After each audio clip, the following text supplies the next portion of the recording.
Shalom sahabat yang baik hati, salam sehat selalu bagi kita semuanya. Marilah kita bersatu di dalam doa. Kasih karunia dan damai sejahtera dari Allah Bapa dan dari anaknya Tuhan Yesus Kristus kiranya menyertai kamu sekalian. Amin. Firman Tuhan bagi kita pada hari ini tertulis dalam kitab Mazmur 33 ayat 12 sampai 22. Dengan topik minggu, mata Tuhan tertuju kepada mereka yang takut akan Dia. Sahabat yang diberkati Tuhan, masa depan dan rencana kita bergantung hanya kepada Tuhan saja. Kita bisa saja merencanakan banyak hal, tetapi rancangan Tuhan itulah yang pasti terjadi. Dalam firman Tuhan katakan, berbahagialah bangsa yang Allahnya ialah Tuhan, suku bangsa yang dipilihnya menjadi miliknya sendiri.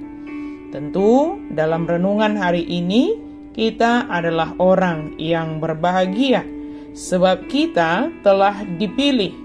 Yesuslah yang telah memilih kita menjadi sahabatnya, menjadi pengikut Kristus, dan ditetapkan untuk menghasilkan buah.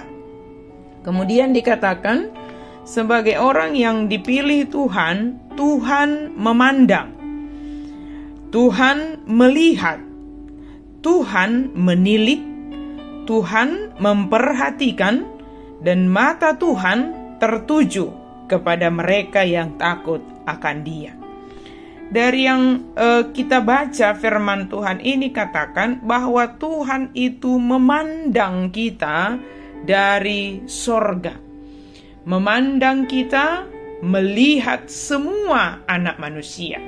Jadi ada 5 kata yang dikatakan melalui firman Tuhan ini: memandang, melihat, menilik, memperhatikan. Mata Tuhan tertuju kepada kita. Jika dari kelima kata ini kita renungkan, kita memahami bahwa apapun yang kita lakukan di dunia ini, semua itu terlihat oleh Tuhan. Kita tidak bisa bersembunyi dari Tuhan, atau tidak ada hal yang bisa kita tutup-tutupi di mana Tuhan tidak tahu. Sebab Allah yang kita sembah adalah Allah yang Maha Tahu. Dan rancangan Tuhan adalah pasti dalam kehidupan kita. Dia juga berkuasa untuk menggagalkan atau meloloskan segala rencana-rencana yang dalam hidup kita ini. Oleh karena itu, jika kita pada saat ini menerima, mempercayai bahwa mata Tuhan memandang, melihat, menilik, memperhatikan, dan selalu tertuju kepada kita, lihatlah itu sebagai gambaran kasih Tuhan kepada kita. Jadi bukan semata-mata hanya sekedar melihat, atau hanya sekedar ingin mencari-cari kesalahan, tentu tidak. Tuhan tidak demikian. Semua yang Tuhan kerjakan, yang Tuhan lakukan, semua adalah bentuk kasih-Nya bagi kita. Dia memantau kita, Dia mengikuti kita, menuntun kita. Oleh karena itu, percayalah bahwa Tuhan tidak pernah melupakan kita, dan semua Dia lihat. Hal yang baik, hal yang jahat, Dia lihat apa yang kita lakukan. Bahkan Dialah yang melepaskan kita dari maut. Kita tidak bisa mengandalkan kekuasaan kita, kekayaan kita untuk meluputkan kita dari segala kuasa-kuasa di dunia ini, bahkan dari kuasa maut.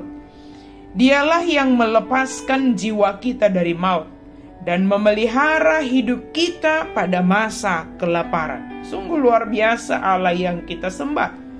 Dia tidak membiarkan kita, tetapi Dia melepaskan kita. Luar biasa.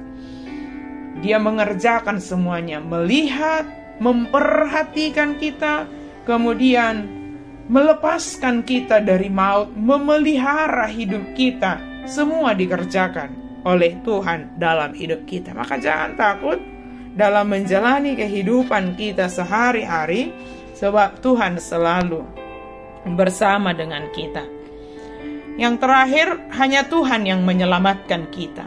Tidak ada yang bisa menjadi penyelamat, penolong, pembebas bagi kita di dunia ini. Hanya Tuhan saja yang menolong, membebaskan kita, bahkan kita telah dibebaskan dari dosa. Karena itu sahabat yang diberkati Tuhan, ketika kita menyaksikan, memberitakan, bahkan mengimani saat ini, bahwa mata Tuhan tertuju kepada mereka yang takut akan Dia, hiduplah dengan takut akan Tuhan. Mari lakukan segala sesuatu dengan takut akan Tuhan. Sebab mata Tuhan selalu tertuju kepada kita, memperhatikan kita, dan Dia selalu membentuk hati kita, sehingga kita merasakan kebahagiaan yang sejati, bersukacita, sebab kita selalu menantikan Dia. Amin. Mari kita berdoa. Terima kasih Tuhan untuk firman-Mu. Kami sungguh bersyukur ya Allah, karena Engkau selalu memandang kami, Engkau melihat kami, memperhatikan kami, Engkau menilik kami Tuhan. Engkau juga membentuk hati kami, Engkau membebaskan kami Tuhan. Terima kasih untuk segala hal yang Tuhan kerjakan dalam hidup kami. Biarlah kami juga menjadi pribadi yang takut akan Tuhan. Dimanapun, kapanpun, apapun situasinya, kami mau menjadi seorang pribadi yang berkarakter takut akan Tuhan, melakukan segala sesuatu sebagai wujud kasih kami kepada Tuhan. Dalam nama Yesus kami berdoa dan bersyukur. Amin.